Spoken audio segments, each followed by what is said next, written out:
All right, everybody, welcome back. Welcome back to Out of Bounds. It's been a couple weeks. We hope you all have been fine on this wonderful Memorial Day holiday that we are recording. Fellas, how are you all doing? Wait. First things first, both of y'all just came back recently into town, back to homes from recent destinations. So I guess just how were those trips? And it's great that you guys are back home safely. I just came back from Nashville, Tennessee for Black Rodeo, Tennessee Black Rodeo. That was their first Black Rodeo.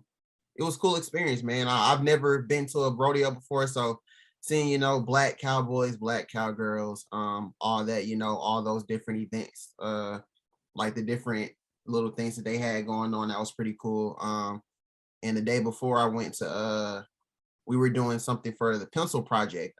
Basically, it's a facility where teachers go in Nashville and they get basically like school supplies and stuff like that. So what we did, of course, it's the end of the school year. So 5 teachers, they all had like a certain wish list that they wanted for like supplies and stuff that they wanted for their class for next year.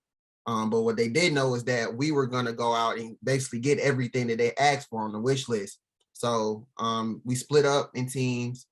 We went to Lakeshore and Lowe's, got their supplies, brought it back to the facility, and then the teachers came in and were like, oh, like they were surprised and everything like that. Everybody, told their stories and everything. Like this one lady, she got really emotional. Of course, in everything that's been going on the past week and things like that, that kind of even made it even more emotional. So yeah, she told her story. Everybody told their story. But yeah, I mean, that's what my weekend consisted of, man. It was a great experience. Great experience. Yeah. And Malik, I'm so proud of you for doing all of that. Because simple fact that my vacation was totally a weekend of just dealing with these women. They are the Elite Eight, of which my wife is one of them. Just a group of girls, 8 of them that have 40 years of love and friendship, married, buried, graduations, proms, all of that. They've been doing that consistently together for 40 years. And I happen to be married to one of them, and all on their own. They came up with an idea that we went to St. Thomas and rented a villa. And the views were magnificent. We had a chef come in, local chef, a sister, Chef Lanaya and Chunky and Beige. They cooked for 2 meals daily and just really had a bunch of rest and relaxation and learned a lot about the island of St. Thomas on my own. It's a good read. And family St. Thomas, as well as Puerto Rico, is, part of the United States. So, if we can go to Freaknik, to celebrate America, we can also celebrate some of the U.S. territories. Thanks for giving us that envoy, Mr. Rashard Milligan. I appreciate that. Not a problem, not a problem at all. I was trying to look up who from St. Thomas. I remember one of the baseball players, one of my favorite kind of baseball players growing up and stuff like that, who's from Well, St. yeah, Thomas. I just throw all them guys together, kind of like how they, be thinking everybody black, is from Mississippi, but I guess no problem. Like we said, it's good that you guys are both home safely. Whether you're just relaxing and celebrating years of love, or doing community work and giving back and showing underappreciated generally communities that they are appreciated. I guess with that being said, like I said, looking for the baseball players in St. Thomas, we can lead off with Tim Anderson. A couple weeks ago, we wrote about it. Check it out on rollingout.com. So plug. And also shout out to AT&T Dreaming Black. I got the hoodie on right now. They collaborated this past Black History Month with Rolling Out. And yeah, we did some content together and stuff like that. But Tim Anderson, he was going up against the New York Yankees. He plays for the Chicago White Sox. So that is an in division foe. And yeah. Josh Donaldson, the third baseman for the New York Yankees, they had a little back and forth. And it's been going on all season since about, kind of the beginning of the year. when they were in Chicago, there was a little exchange between them, and then again in New York. So I guess a reporter asked what happened, and he said some things that I didn't like. Tony La Russa, the manager for the Chicago White Sox, said that Josh Donaldson actually said something racist to him. So he said, "What was it that was racist? What was said?" And he said he called me Jackie. And he said he kept doing it. He said he slid into base one time and he called him Jackie and he let it slide or something like that. And they went on to the next inning. And then he did it again and he kept doing it. He said, "I don't play like that. I don't play at all." And I just didn't like that. I thought that was disrespectful, et cetera, et cetera. My question to you guys, I guess, just what is your first reaction to that? Do you think there's any kind of racism behind it? Josh Donaldson said that there was no racism intended behind him on his part. The Jackie comment came from Tim Anderson in 2019, saying that he was going to bring fun back to baseball and he was going to be like the Jackie Robinson of his era. And he said he joked about it with him before and they both laughed about it. And he said he doesn't know what exactly has changed in those past couple of years with him doing it now. So I guess, how do you guys feel about it? Do you guys think Josh Donaldson, a white baseball player from Alabama, calling Tim Anderson, a black baseball player from Alabama, do you think him calling him Jackie is racist? All right. Yeah, I contemplated that a lot, and I thought about it, and we're always live, and it's generally not edited and minimal, but not even tape delay, so I got to be careful with my comments. But baseball, football, basketball, hockey, most team sports are all fraternities to some degree, and there's locker room talk. And it's just sad when something gets more credit or comes out at the wrong time, and it covers up, the real problem. We should still be talking about, not shifting gears. You ask, is it racist? And there's degrees of racism. The fuzzy Zola comment, was racist, and I put it on that level. But I mean, we should still be fighting and talking about when Bill Romanowski spit in JJ Stokes' face. So I don't know. I mean, the person who it affects the most is the persons that are dealing with it. If you throw a fastball over somebody's head in a baseball game, that's a bench clearing brawl. So my thing is, it slipped out or whatever, but where they fighting at? Are they fighting? What did they fight? And the answer is no, right? It was no bench clearing brawl, was it?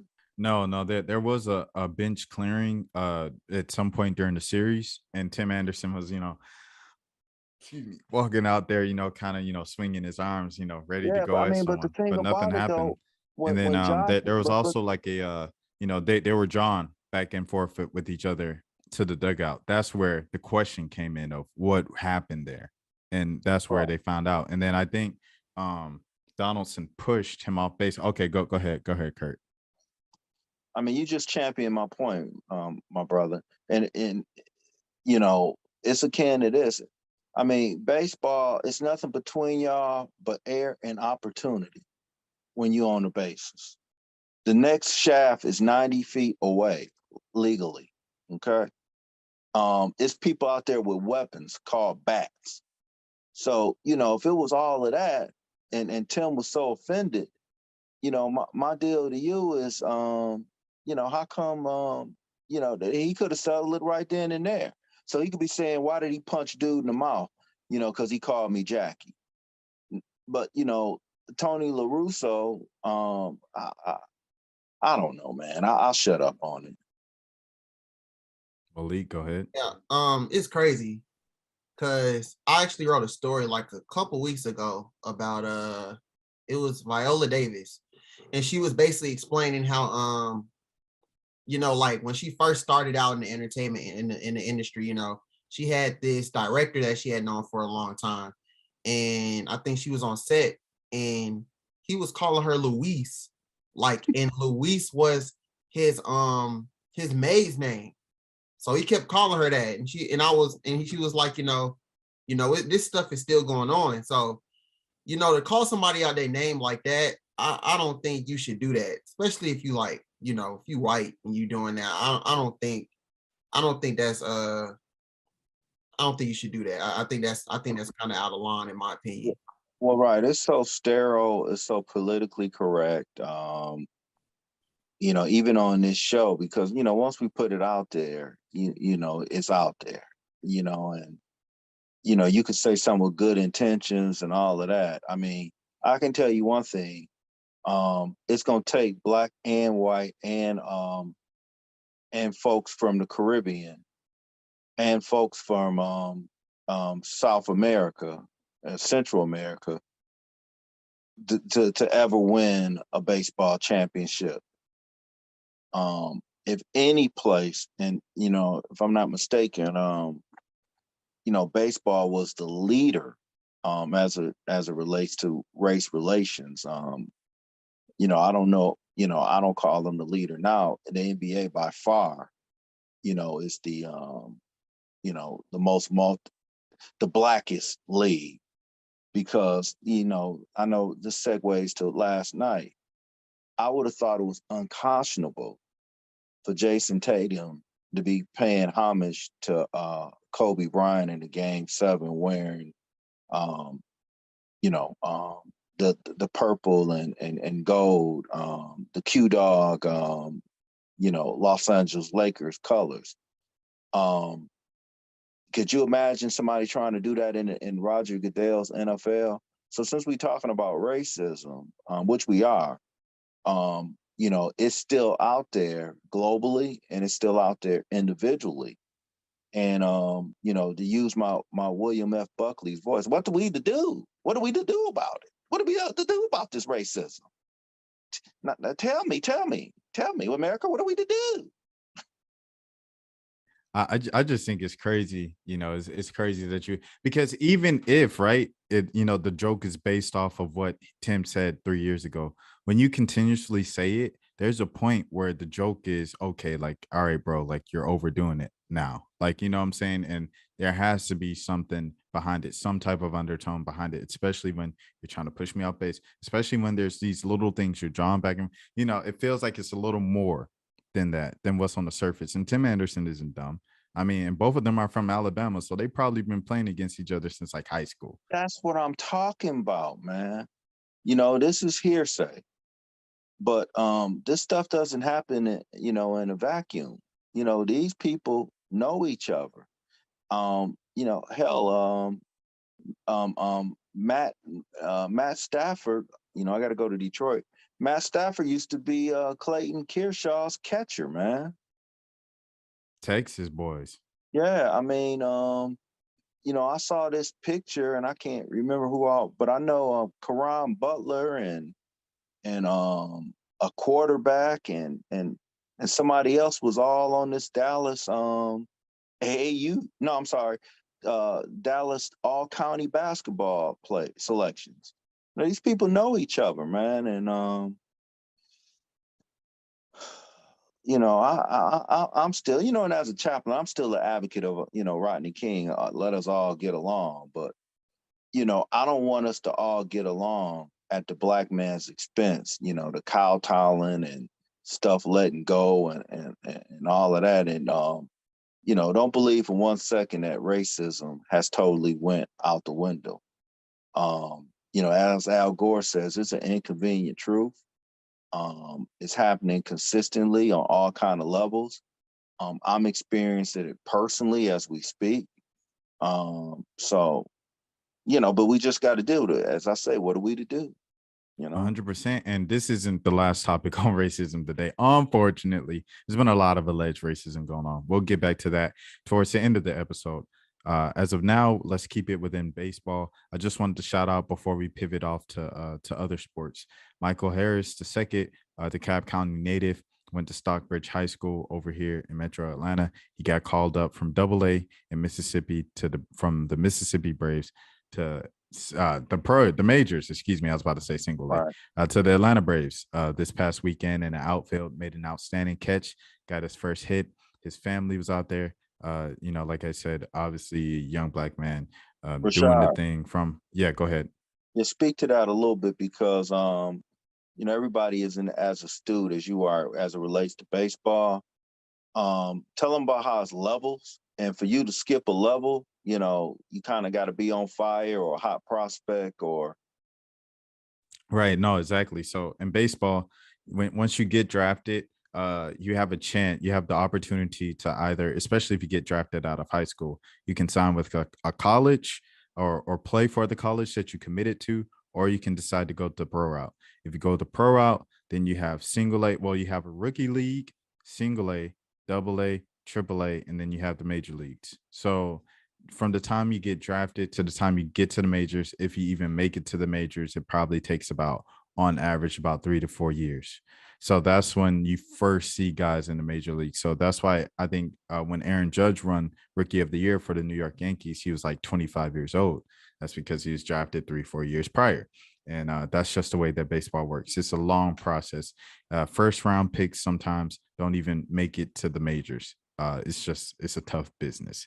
So Michael Harris, a couple years after getting drafted out of high school, he was in Double A. He was killing it all season long in Double A. The Braves have had some injury issues, and they demoted one of their guys. I believe it was the one black player they had on their team, and they promoted another black player.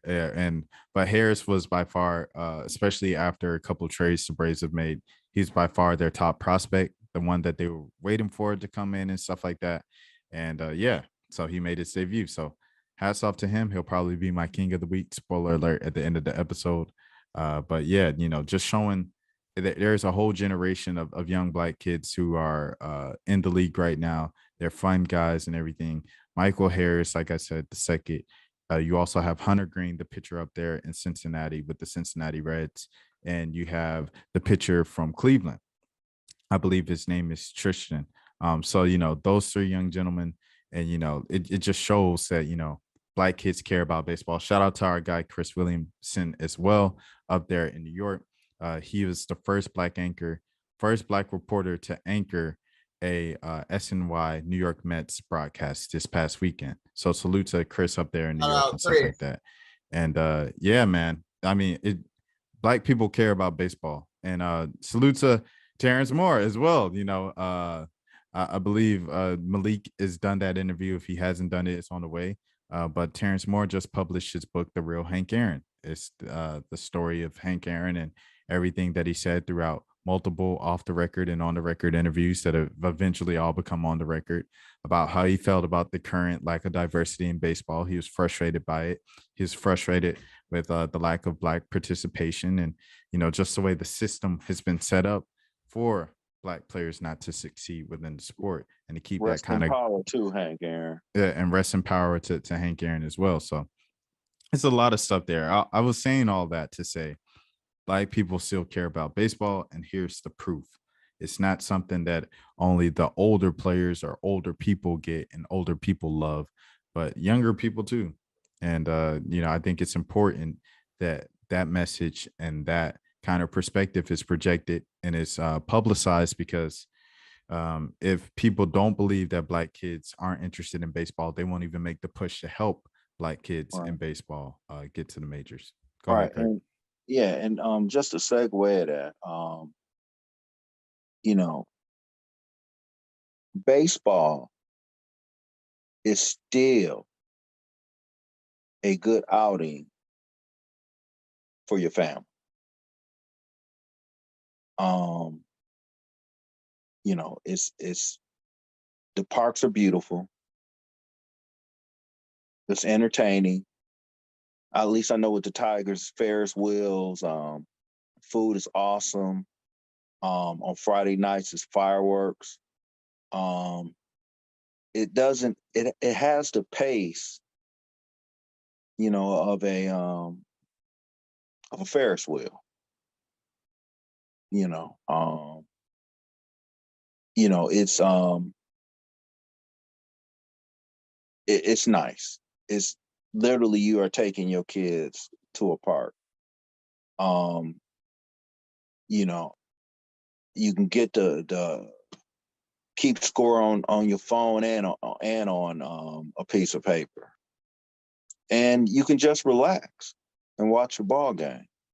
Um, in this world of hustle and bustle, in this world of you know, peaks and valleys, you know, baseball for the most part on most days is just cool.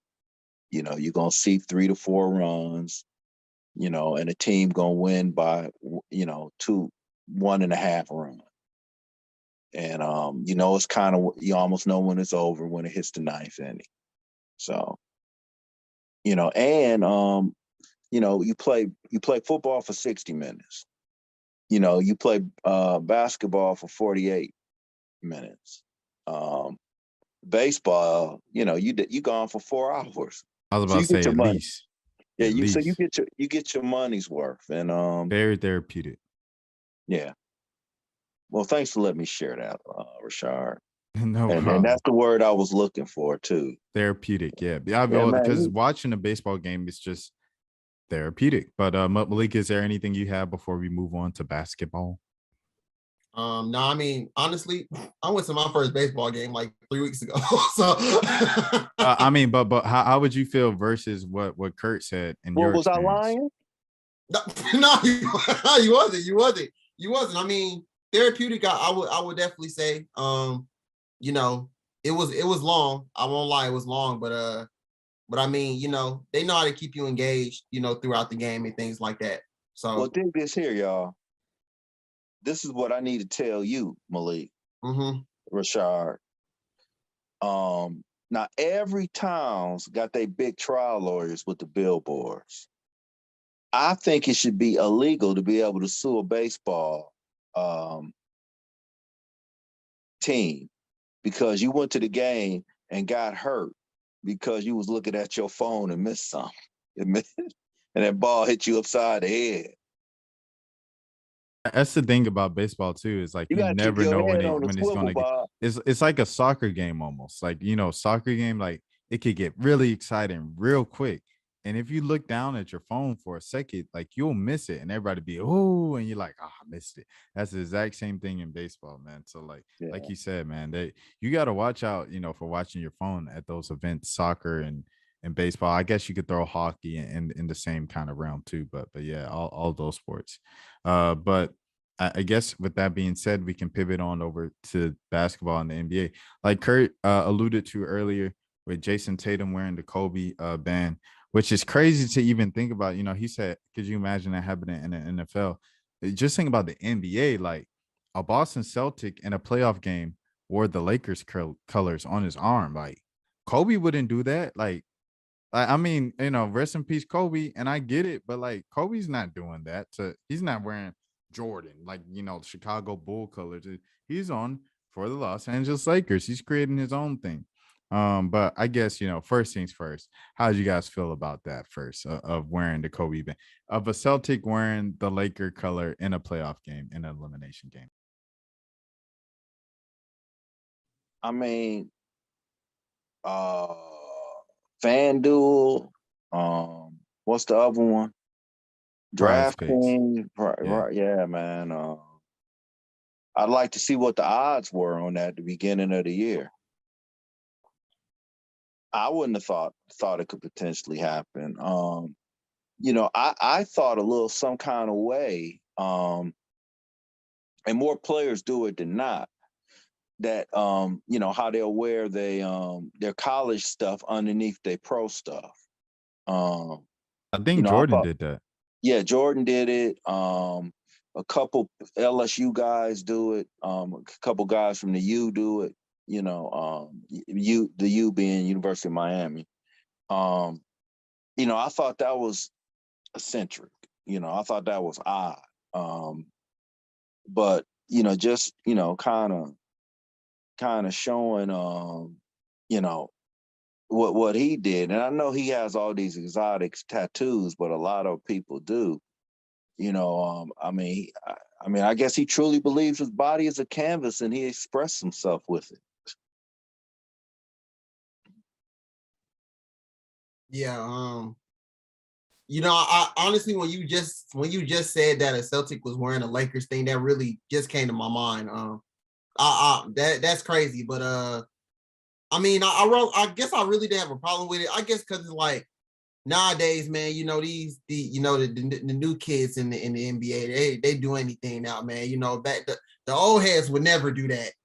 Back in the 90s. Well, I guess that brings up the next thing, Malik. What do you guys think about what James Worthy said? Kurt, if you didn't know, or the viewing audience, I know I told Malik about it when I came across it in the office.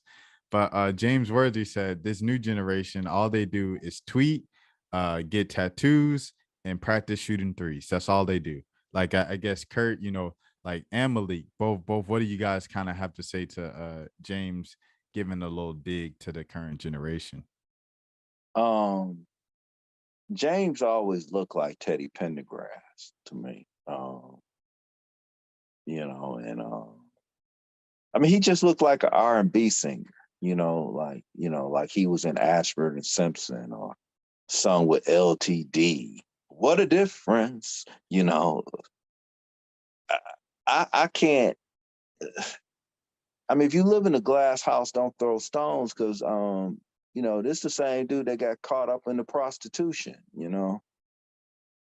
so he really shouldn't be talking about, lifestyles and all of that. And I mean, he plays small forward too, I think, if I'm not mistaken.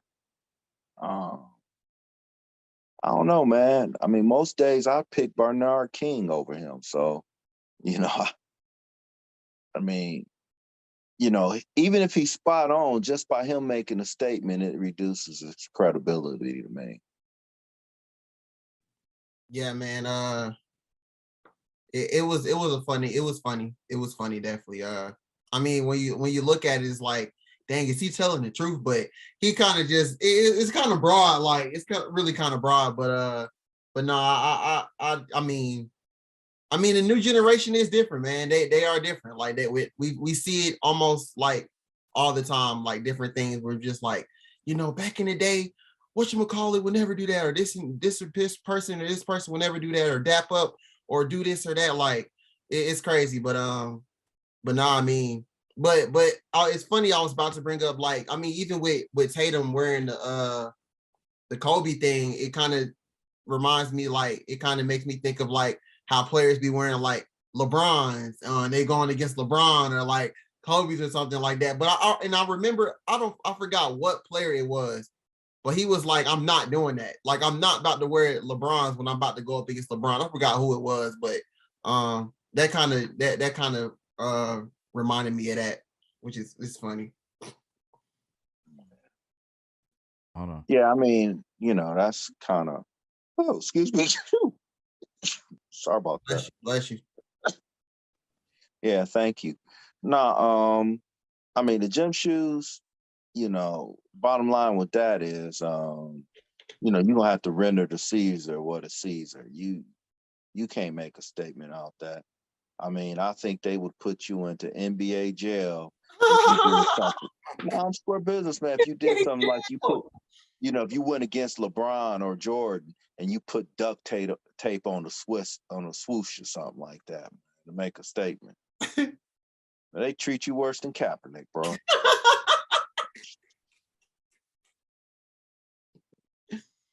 Here it is, actually, right Uh-oh. here. LeBron said, he was like, if you're a guy that's just actually just goes to Foot Locker or somewhere, you get a pair of bronze and you want to wear them on a Tuesday night versus me. He's like, I'm gonna give you that business straight up. So those were LeBron's words. He's like, what he say now? He said if you wear my shoes against and you use them against me, like I'm gonna wear you out that night. And he's like, when I was a kid and I used to see guys wearing Jordan shoes when they played against Jordan, he's like, oh, Jordan's got a little mental edge over those guys. And he's like, if you're a guy that, goes to Foot Locker or wherever shoe store and you get a pair of LeBrons and you want to wear them against me on a Tuesday night, he said, I'm going to give you that business straight up. Yeah. And see, and that's the thing, okay? So LeBron can say what he want to say, you know. Believe it or not, that James Worthy statement, it would have been received to me better from somebody like Jamal Crawford than James Worthy. You know, Expound. yeah, yeah, love the Lakers to death, but you know, the sum of the parts wasn't worth more than the whole. They wasn't over there like fried chicken, man. Because when them jokers went other places, Norm Nixon included, they wasn't over there being tearing nothing up. We had 30, y'all. Who? 30 minutes. Okay, You're yeah, yeah. supposed to give a high sign, man. Now that's got to get edited, But or maybe it doesn't. but yeah, sorry. So now at that mark, you're talking about being treated worse than Kaepernick. Do you think Kaepernick is going to be signed by the Las Vegas Raiders after having a workout with the Las Vegas Raiders? That'd be nice. But and since we pressed for time, I really want to hit on, I got to give myself the kudos because, I did predict Golden State would be in the finals. I did predict that. Then you had the Bucks too, Kurt? I did. All right. So I'm the champion here. Yeah, Malik said Boston and Golden State. Malik said Boston and Golden State.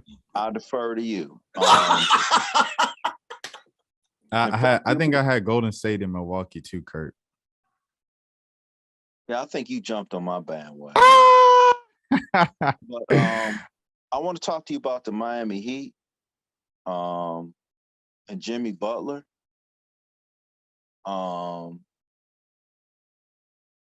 The Thunder management, the Sixers management, the Timberwolves management, they all need to get on that 3-hour cruise with Gilligan and them, man, because they definitely lost at sea.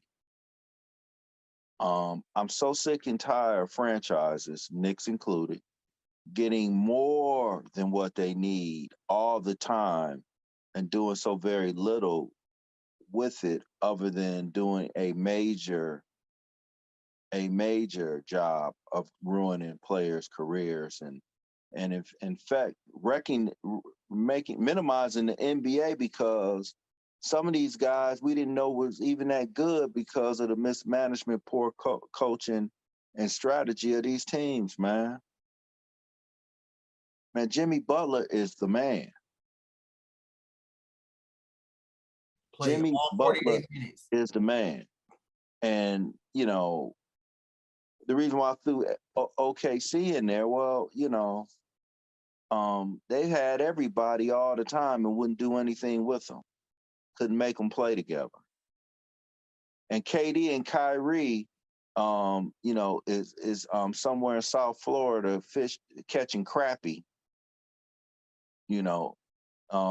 Some fish that don't taste good if you pick the bones out. And the Boston Celtics is playing. That's true. What a black coach.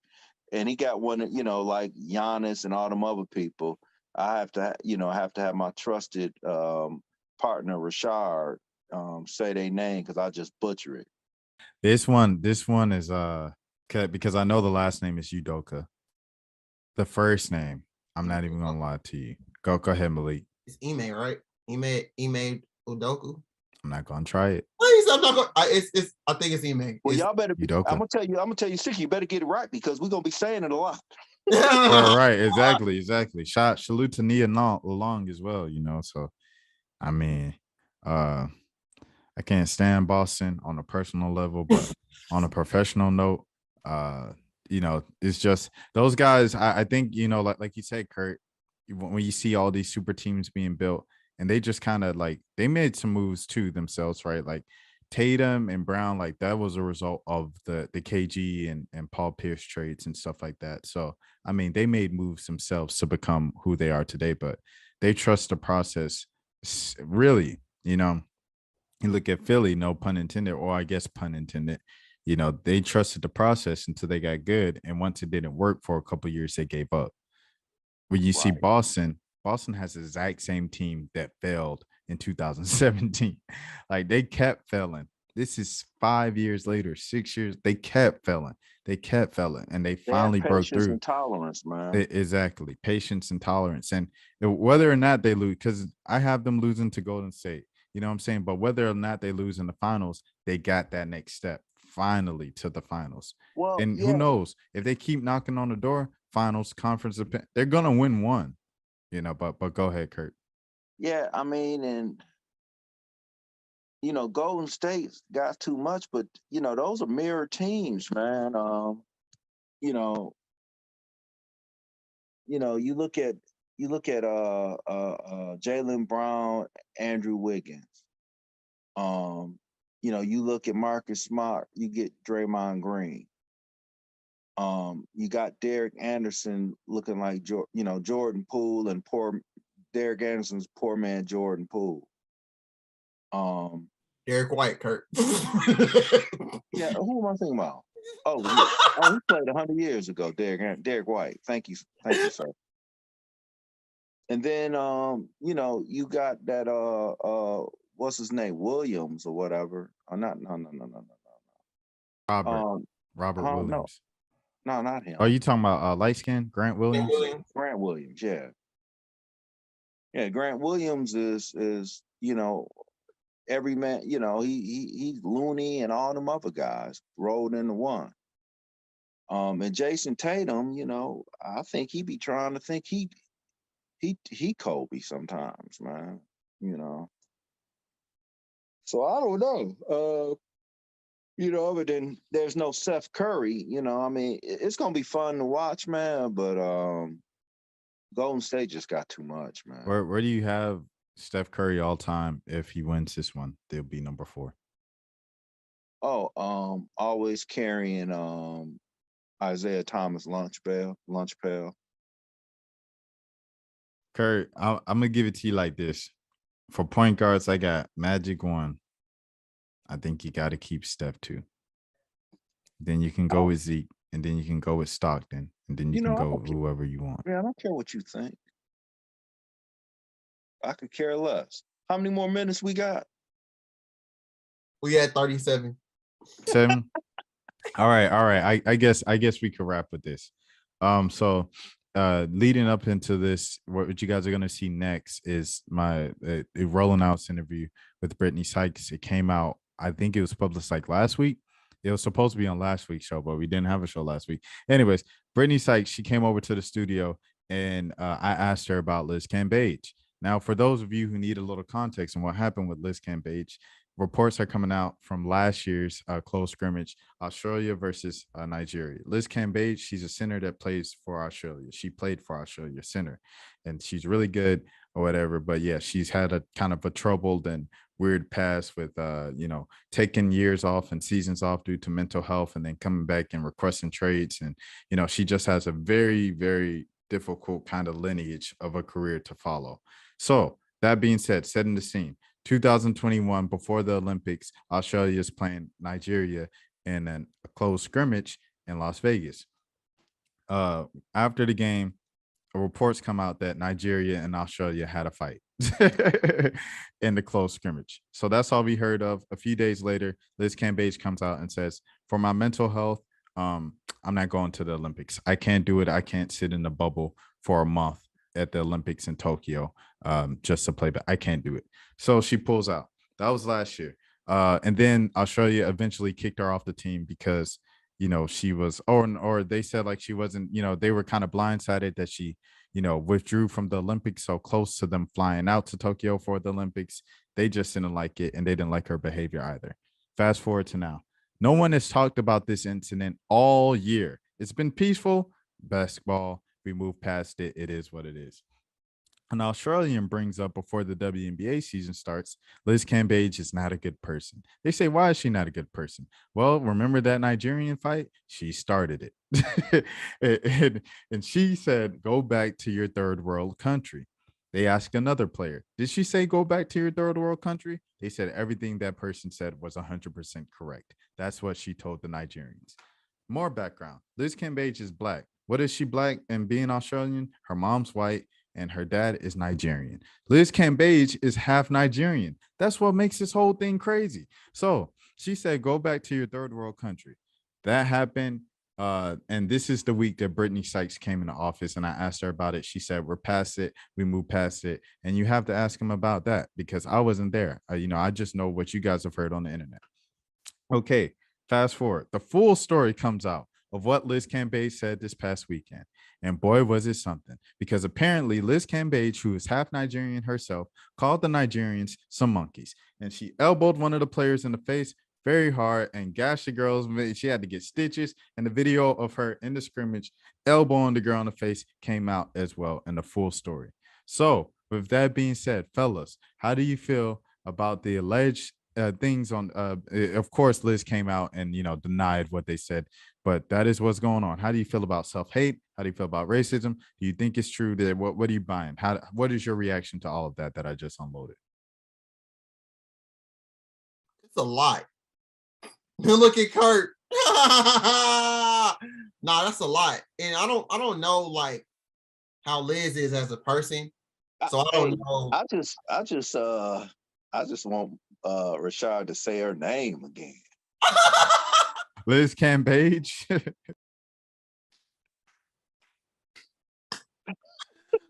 Liz Cambage also, for those of you who never seen her, she's a model, and yeah, she's a model too. So I didn't know that. You know now, Kurt.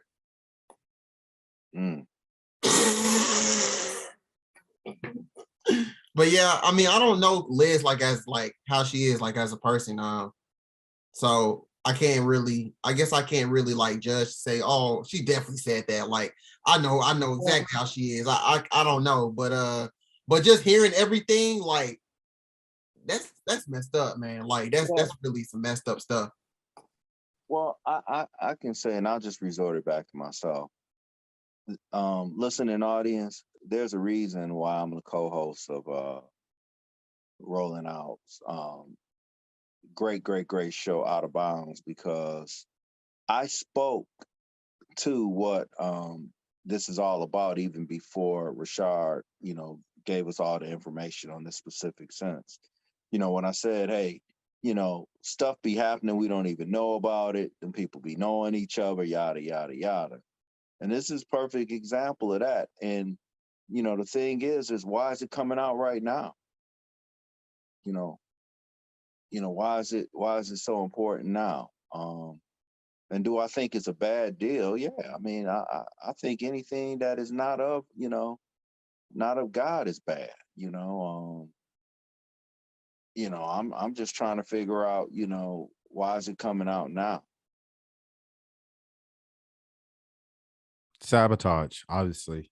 Sabotage, trying to ruin the team, because the Sparks are led, by two Owomake sisters who are Nigerian Americans. They were born and raised in Texas in the United States, but their parents and their whole kind of lineage is from Nigeria, and obviously their last name is Owomake. So, to play on that team and to have those alleged comments come out against Nigerians, it does bring the question of, how is this team working? And that was my question to Brittney Sykes. But yeah, but that's what it is, Kurt.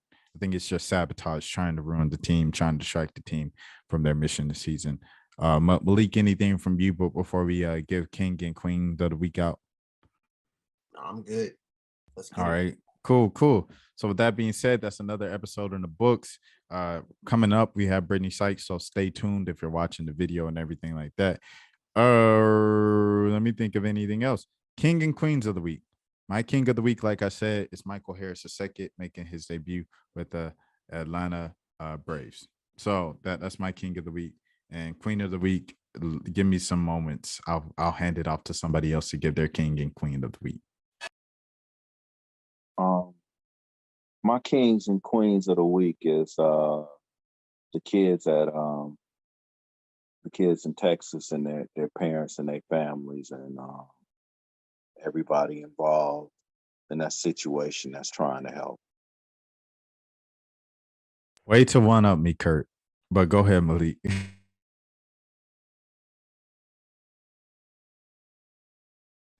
Yeah, that's a good one, Kurt. I'm gonna take that one. I'm gonna take that one. And but also we have 15, I think we have 15 black NBA head coaches now. That's happening. So definitely want to shout out that for sure. That's big progress. 15 as of today before, Nate McMillan hasn't gotten fired yet. So that was a joke, Nate. If you're watching, that was a joke. But that the Hawks fans and over here in Atlanta, they're all but hey, go ahead. I love Nate McMillan. And salute to Dwayne as well. Salute to Coach Casey taking his kids over to the Eastern Conference Finals in Boston. Full circle moment. But I guess my queen of the week will probably be Kennedy Carter. Over there with the Los Angeles Sparks, keeping it sports related. Obviously, the kids in Texas, thoughts out to them and stuff like that, and heart breaks for them. They have to live with a kind of a life of trauma now, all the survivors. But I say Kennedy Carter because she's had a rough go, obviously, with Atlanta last season, allegedly trying to fight one of the teammates, getting benched, getting suspended for the rest of the season, getting traded to Los Angeles, having a rough start with Los Angeles, not really getting many minutes, getting many shots. And she broke through all of that last night at the time we're recording this with a 20.7 assist performance against the Minnesota Lynx. So that's my queen of the week for persevering, staying headstrong, still believing in her talents and, showing the world that she's still the player that she believes she is. With that being said, this is Out of Bounds. Until next week, enjoy this interview with Brittney Sykes. This is probably the messiest question I'll ask. And then the rest, I'm just giving you a heads up. The rest is going to be straightforward, everything like that. You guys are in the news right now. You guys have a teammate in the news. Okay. With Liz Cambage. Yep. For some reason, they decided to bring up what happened in, last summer right now. Yeah. I just want to know for you guys having obviously the sisters and everything like that, K sisters on the roster, how's kind of the feel of the locker room with all these reports coming out? Well, to be totally honest, we do a pretty good job of filtering all that out. Like, we're worried about who we're playing, who we're going, we have a 4-game road trip. As for everything that got out, that's something that I personally can't even speak on because I wasn't there. So it's one of those things where you just keep your head down. Like, obviously you're not ignorant to the facts, but you just keep your head down and you just do what's asked of you. I can only control what I can control, so it's one of those things where that had to be a question for them, but I don't even think that that's a question that needs to be asked if that's something that was in the past. All right, Slim. So like I said, that was the messiest stuff. Okay, we got all the clickbait, all that. I don't even call it messy. I just think it's just people want to know. People are naturally nosy. People are, but it is what it is. But I wouldn't call it messy. Okay. All right. Well, I appreciate that. Well, I guess going back to the beginning, what really got you invested in basketball?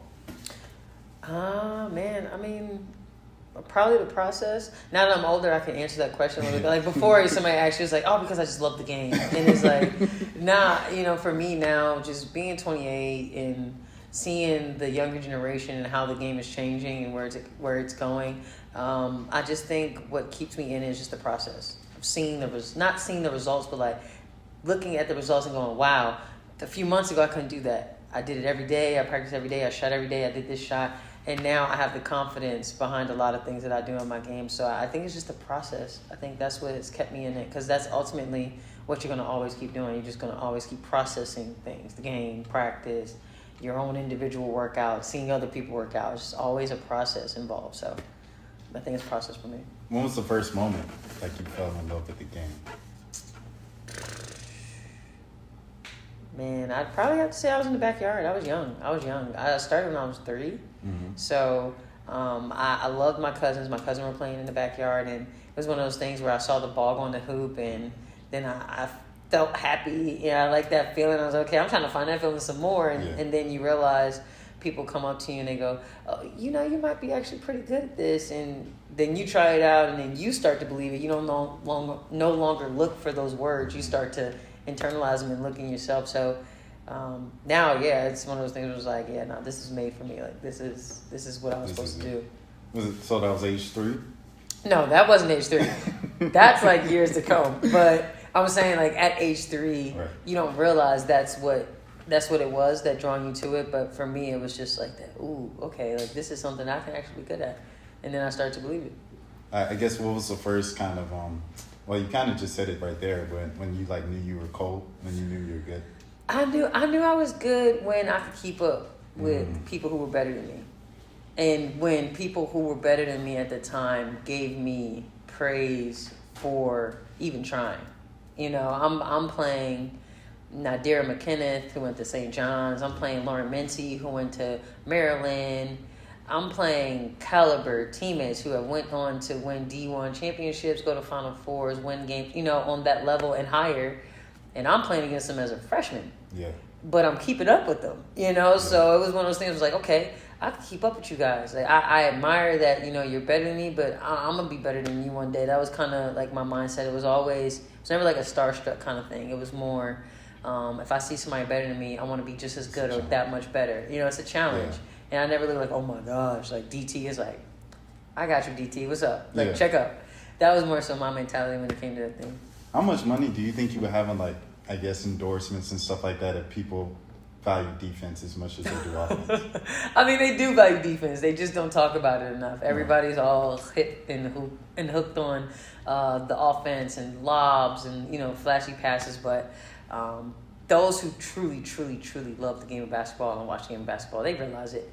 So it's never one of those things where I'll never feel like overlooked, because those who know. As long as I know, I'm good. Yeah. Like, it really don't matter what anybody else knows or thinks. As long as I know that I'm playing the best basketball and the best defense that I can bring and control all my controllables, everything else wipes out. Everything else cancels out, because it's all on me. I don't look to put it on anybody else or put that pressure on anybody else. It's all on me. How do you feel about the game today with the internet? Because obviously when you were coming up, it was prominent. Baller's Life was there and stuff like that, but it's not like what it is now. Yeah. You know, where these kids are celebrities and stuff like that. Yeah, so, man. you know, you're not even talking about just going to go up against a top-ranked player. You're talking about going up against a kid with 100,000 followers and a blue check, and, you know, they walk in and all the kids are taking pictures and signing orders. Like, how do you feel about kind of that progression of the game? Do you think it's good for the kids, or like, how do you feel about that? I'll always say things are good in moderation. Like, I'll never say that, like, oh, they're not supposed to do that. That's not the game. The game is going to change. Like, before, when we had the game change, the old heads before us were, nah, you can't do that. That's not right, you know. But nowadays, you have these kids that are making money off their NIL, right? Yeah, name, image, likeness. Yeah, so NIL deals. They're coming in, like you said, and it's crazy to me that that's something that we mention now, because it holds weight. Where you go and you go, yeah, this kid has 100,000 followers. He has a blue check, and it's like, okay, that gives him some status. Yeah. But that's today's game. But at the end of the day, you still have to play. Mm-hmm. So all of that stuff does not matter, you know, once you get on the floor, because there have been some names, and I can't name them, because that's just not nice. But I'm just saying, there has been some names where they've gone out on the floor, shit at the bed. Mm-hmm. And that's okay. Like, it happens, and, you know, it's what you do after. But most people don't know how to make it back from that type of negative image likeness. Yeah. So I think it's good in moderation, but it's just crazy too. It's still unfolding. Like, people are still getting used to it. I'm interested to see how it will translate into the league. Yeah.